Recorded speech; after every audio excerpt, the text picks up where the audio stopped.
11 people made more money per person last year than any company in human history. Not Apple, not Nvidia. 11 engineers you've never heard of, about $106 million each. In March, they lost almost everything in 90 minutes. And to save themselves, they broke the one promise they were built on. And if your job involves a screen, this 11-person company is the reason you should be worried about the next 5 years of your career. This is a story about a company called Hyperliquid. It's not really about Hyperliquid, it's about something coming for everything you work on. Let's start. So where do we even start with a claim like that? With the numbers, and most people skip them too fast. Apple is one of the most valuable companies on earth. About 164,000 employees, over $400 billion of revenue in financial year 2025. That's roughly $2.5 million revenue per employee. One of the best large company numbers in the business. Hyperliquid at its recent run rate did about $106 million per employee. I had to read that twice. Roughly 44 times that of an Apple employee. 44 times. That is insane to think about. And the right comparison is not even Apple. Apple makes physical phones. The right comparison is the most absurdly profitable software business in crypto. Tether, the stablecoin giant, does about $93 million per employee. Hyperliquid is higher. It's the highest revenue per employee number any company has ever recorded. The most absurd part? The 11 people are not famous. No magazine covers, no book deals, no Davos keynotes. The founder, Jeff Yan, confirmed the 11-person headcount himself. 11 engineers, mostly situated in Singapore, who built something and quietly kept it running. Nothing in modern capitalism produces a number like this. So the first question is, what are they actually doing? So what are 11 people actually building? Hyperliquid is simply an exchange, a crypto derivative exchange. But forget the crypto for a second. Think casino. A place where people bet on whether a price goes up or down. The house does not take a side. It just runs the game and takes a small cut of every single bet. This is the oldest model on earth. Casino do it, stock exchanges do it, the NSE does it, the NYSE has done this for 200 years. None of them are small. The CME alone is a $60 billion company, but they run on thousands of people, operations, compliances, customer service, risk, sales, lawyers, buildings, 5 layers of management. Hyperliquid runs on 11, not 11,000, 11 people. Because Hyperliquid is not a building, it's a software. Code on a blockchain, it built itself. Settling trades in 0.2 seconds. Handling over 200,000 orders every single second. Every trade, every cancellation, every liquidation executed by code. No human in the loop. You don't call a help desk. You send a transaction, the code matches, executes and settles it 24/7. No salaries owed to anyone but the 11 engineers. That's the whole trick. The code does the work. The people just keep it running. One sentence for the rest of the video. 11 people and a code now out earn empires. And here's where the story stops making sense to anyone who runs a normal business. Here's the part that makes traditional founders so confused. Hyperliquid took zero venture capital. Zero. No Sequoia, no Anderson, no funding round, no investors to answer to. Those 11 people built the most profitable per head company in history without selling a single share to an outsider. And then they did something stranger. In late 2024, they ran one of the largest airdrops in crypto history. They gave a huge chunk of their tokens, HYPE, away for free to the very people who had been using their platform. Users woke up to tokens worth, in some cases, life-changing money. Think about what that does. The users become your owner. The owner becomes your marketer. You spend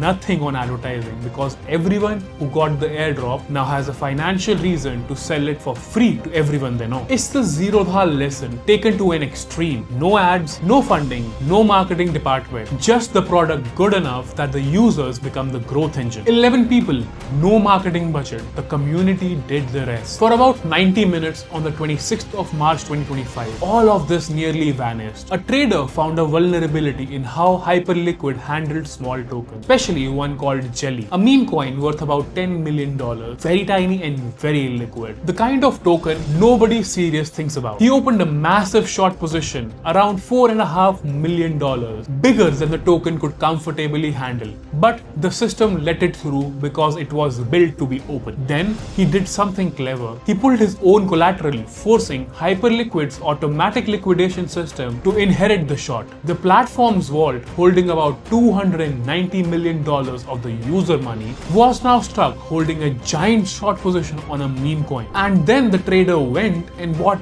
Jelly everywhere, across multiple wallets, pumping the price over 400% in an hour. The vault was now down $12 to $15 million and climbing. Analysts watching live realized that if Jelly kept rising, the entire user vault could be wiped out. Insolvency within hours. That was a very scary situation. Here's what matters. Hyperliquid had told the world over and over that it was decentralized. Nobody in charge, no authority could intervene ever. The code was the law. That promise was the entire reason people trusted it. At 3 p.m. UTC, they identified the attack. The validators, the small group keeping the network running, voted in 2 minutes. They manually delisted Jelly. They force closed every position, a fraction of the market price. The vault was saved. The attacker walked away with a very small loss. But the price of survival was something they could never take back. 11 people in a Discord server overrode the supposedly anonymous code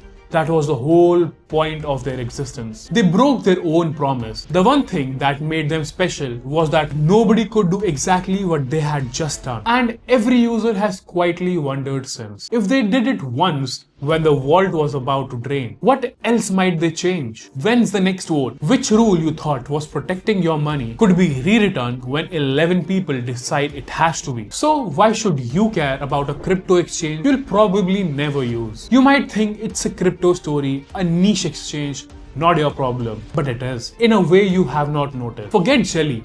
Look at the structure. Hyperliquid is a company that replaced 2,000 people with just 11. That is the story.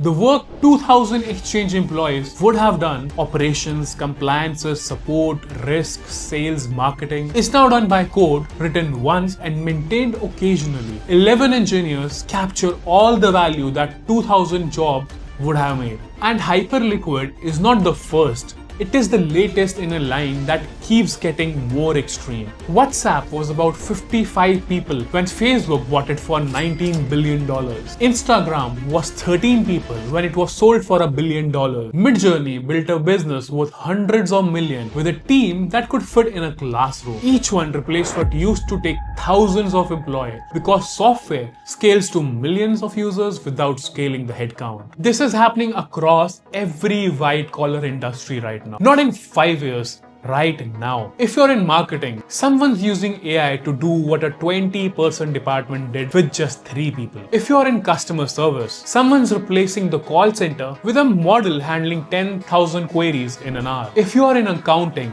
research, design, junior law, junior code, the same pattern is forming around your function. A small team with the right tools doing what whole department used to do. Crypto is just the lab where it shows up first. Loose rules, open tools, small teams building things that compete with giants. But the pattern is spreading industry after industry. Tiny teams, ridiculous output. Profit per person nobody thought was possible. So where does that leave you? For the 11 who run Hyperliquid, this is the best moment in history to be a worker. Each person makes in a year what most won't make in several lifetimes. So for the 2,000 who used to do the work and don't have these jobs, it is not. That's the uncomfortable thing about the future of businesses. It's fewer people with much more leverage. And the central question for every job in the economy is now one of two. Are you one of the 11 or one of the 2,000? There is no third option. The middle of every industry is hollowing out. The people who maintain the code are doing better than